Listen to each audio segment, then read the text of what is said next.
Fala galera, tudo bem? Vamos falar sobre o grande clássico alemão, né? Bayern e Borussia Dortmund já fizeram grandes duelos nessa temporada e de novo o foco, o holofote ficou todo voltado para o duelo dos artilheiros. Lewandowski de um lado, Haaland do outro, os dois fazendo gols, os dois brilhando e uma grande vitória de virada do Bayern, né? Um 4-2 com um roteiro bem interessante para o que o jogo prometia, para o que foi a partida também. Aliás, o roteiro que começa antes mesmo, né, com o Leipzig vencendo mais 6 vitórias seguidas na Bundesliga. Então o Leipzig tinha passado o Bayern, tinha assumido a liderança temporária da Bundesliga, pressionando o Bayern. Borussia Dortmund de olho na Champions, tem jogo no meio da semana, duelo contra o Sevilla, a partida de volta. Aliás, o Haaland sai no segundo tempo, inclusive com lesão, vira uma preocupação. Borussia Dortmund já tinha perdido peças importantes para o jogo, então estava com opções mais limitadas. Perdeu Reina, perdeu Rafael Guerreiro, perdeu Jadon Sancho principalmente, né, o jogador que vive ótima fase, que é o jogador mais driblador, mais habilidoso para criar situações, inclusive para potencializar o ataque. Mas um detalhe era fato em qualquer leitura que pudesse ser feita do jogo. A capacidade do Borussia Dortmund de atacar espaços, de acelerar nas transições, de castigar nos contra-ataques um Bayern que tem sido mais vulnerável ao longo da temporada. E esse é um tema que eu já falei várias vezes ao longo da temporada aqui no canal. Aliás, esse vídeo até por uma questão de postar mais rapidamente, eu não vou nem colocar o campinho aqui, mas a gente entra em alguns dos tópicos e tem outros vídeos com campinho falando sobre a estrutura dos dois lados também. Então fiquem à vontade para navegar aí pelo canal. Aliás, se inscreva no canal, só clicar aqui embaixo, ativa o sininho, deixa a curtida no vídeo e participe nos comentários também. Então é um Bayern que consegue, mesmo saindo atrás, perdendo por 2-0, vencer por 4-2, soma 3 pontos, segue na frente. O duelo entre Leipzig e Bayern é no início de abril, olho nesse duelo. Claro que tem Champions no meio do caminho, tem inclusive data FIFA no meio do caminho, mas é um duelo que certamente vai ser muito aguardado até pela sequência de resultados do RB Leipzig. Agora, o Bayern tem sido um time mais vulnerável. O Bayern, antes da partida começar, o Bayern tinha sofrido já 32 gols na atual temporada do campeonato, o que significa o mesmo número dos últimos 2 anos de campeonato alemão. Então se a gente pegar a Bundesliga 2018-2019, também a Bundesliga 2019-2020, em cada uma delas o Bayern tomou 32 gols. E agora, mesmo faltando bastante para a temporada acabar, o Bayern já tomou mais com os 2 gols de hoje contra o Borussia Dortmund, passou a ter 34 gols sofridos. Então é evidente que tem uma defesa mais vulnerável. E é evidente também que diante de um ataque que é tão interessante, forte em castigar as costas da defesa, isso poderia ser um problema. Se a gente lembrar, lá no início da temporada, o Borussia Dortmund chegou a explorar, até foi um jogo que o Bunassar jogou na lateral direita do Bayern, foi muito foco das escapadas em profundidade. É verdade também que o Borussia Dortmund, sem o Jadon Sancho, sem o Reina, perdeu um pouco dessa profundidade. Jogou com o Hazard como um meia de um dos lados, com o Reus aberto do outro, e com o Haaland na frente para ser esse cara. Mas como o Borussia Dortmund sai na frente muito cedo e com 8 minutos de jogo já vencia por 2-0 e o segundo gol tem a distribuição do Dahoud, a ultrapassagem do Schultz substituindo o Rafael Guerreiro, o Thorgan Hazard se projetando e o gol do Haaland, rapidamente o cenário vira o cenário perfeito para o Borussia, que era o cenário de poder ter campo, proteger um pouco mais a defesa. É verdade, uma linha de defesa também castigada, sem o Akanji. Então da linha de defesa que a gente pode ter hoje como a titular do Borussia Dortmund, só tava o Hummels, né? O Akanji não tava, jogou o Zagadou. Na direita o Morey ganhou o espaço, tem jogado bem, dessa vez quem jogou foi o Meunier. E do outro lado, quem estava jogando substituindo o Rafael Guerreiro foi o Schultz. Então era um Borussia Dortmund desfalcado em várias faixas do campo, também pensando no meio da semana na partida contra o Sevilla.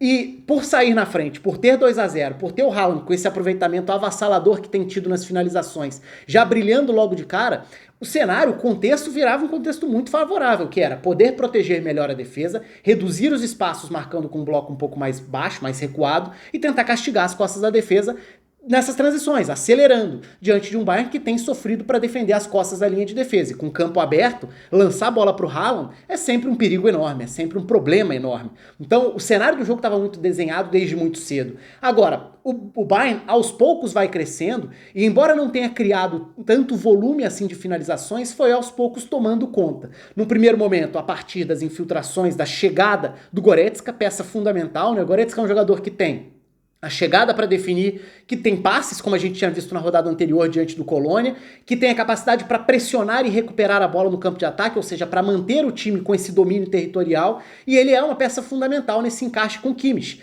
Então hoje, por exemplo, nessa partida, até diferentemente de outros jogos, eu cheguei a destacar isso em outras partidas, como o Kimmich tem em alguns momentos até se projetado mais, ocupado uma área mais ampla do campo, mais adiantado, dessa vez não, era o Kimmich mais recuado e o Goretzka bem à frente nessa comparação entre os dois. Inclusive, se a gente for olhar mapa de posicionamento médio, no primeiro tempo isso estava muito nítido, o Kimmich mais entre à frente dos defensores e o Goretzka mais próximo do Thomas Müller, que fez um jogo mais apagado e é um cara fundamental como termômetro, né, para facilitar as jogadas, para criar situações, para acionar o Lewandowski, para num toque rápido dar dinâmica às jogadas, mas o Bayern conseguiu crescer a partir do Goretzka no primeiro momento e depois a partir também dos pontas, Sané e Coman. Os dois deram trabalho nas jogadas individuais, inclusive é do Sané a jogada para um dos gols do Lewandowski, que acaba sendo o cara decisivo, né? Mais uma vez, porque aí é quem conduz toda essa reviravolta, essa virada no placar, da forma que foi um Bayern que conta com um cara impressionante. Eu falei sobre o ataque do Bayern podendo atingir marcas históricas, tem um vídeo aqui especificamente sobre esses recordes,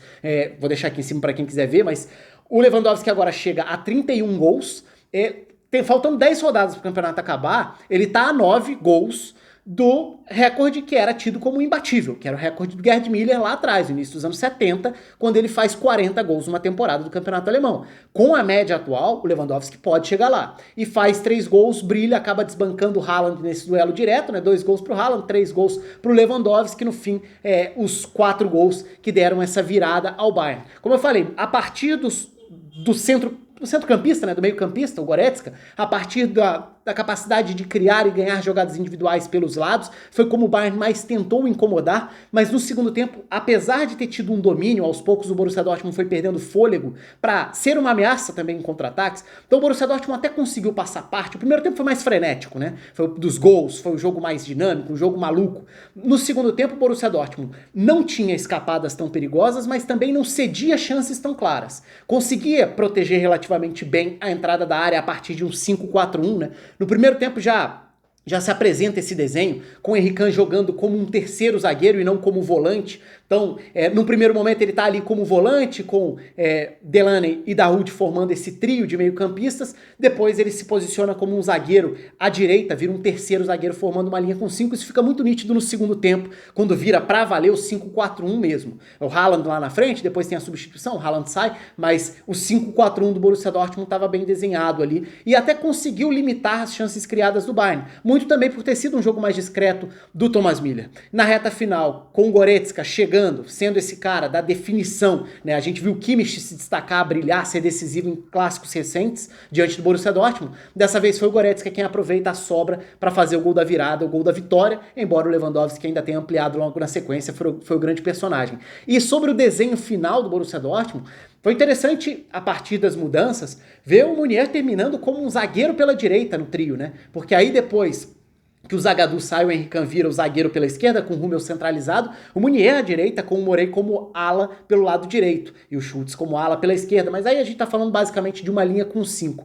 O fato foi que o Borussia Dortmund não conseguiu encontrar válvulas de escape. Poderia tranquilamente ser confortável marcando mais recuado, se tivesse escapadas, se tivesse ameaça em profundidade, e no segundo tempo isso não aconteceu. Acho que foi o grande pecado do Borussia Dortmund. Não foi nem jogar mais recuado, não foi marcar mal, porque limitou muitas das chances do Bayern, o que é meio contraditório quando a gente fala de um jogo que termina 4-2, né? Você sofreu 4 gols, mas não é que a sua defesa tenha sofrido o jogo inteiro contra uma avalanche de chances, não foi o caso. Foi um aproveitamento muito bom também da presença de um cara decisivo como o Lewandowski. Mas o que transformou o jogo nesse cenário cada vez mais do Bayern rondando, dominando, se aproximando, foi a falta de uma válvula de escape. E aí entra muito a questão dos desfalques, né? Com o time que começou a partida, o Borussia Dortmund poderia ter isso com Thorgan Hazard, poderia ter com Reus, mas tinha muito disso com o Haaland. A partir do momento em que não tem o Haaland para atacar as costas da linha de defesa, vai ficando mais difícil ter escape. Então, o Reinier, por exemplo, entra depois para fechar o lado nessa segunda linha pelo lado e tentar ser uma ajuda, o Bellingham também, o Tigges tinha entrado para ser essa referência, mas já com outro perfil.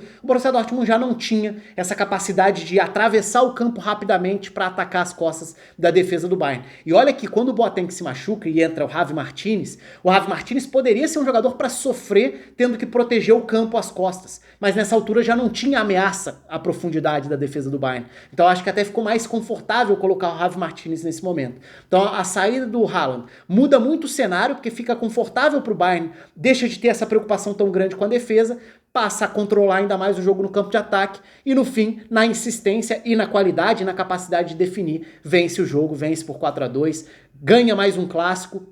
Aliás, é uma sequência histórica de vitórias do Bayern também no clássico. Enfim, clássico alemão que tem muita coisa para falar, tem muita história ao longo dos tempos, mas se a gente olhar para essa última década, é um momento marcante da história dessa rivalidade. Dessa vez deu Bayern de novo, o Bayern é líder da Bundesliga de novo, mas tem o Leipzig na cola também. O espaço está aberto aí para vocês, se inscrevam, curtam o vídeo. Um abraço para todo mundo e até a próxima.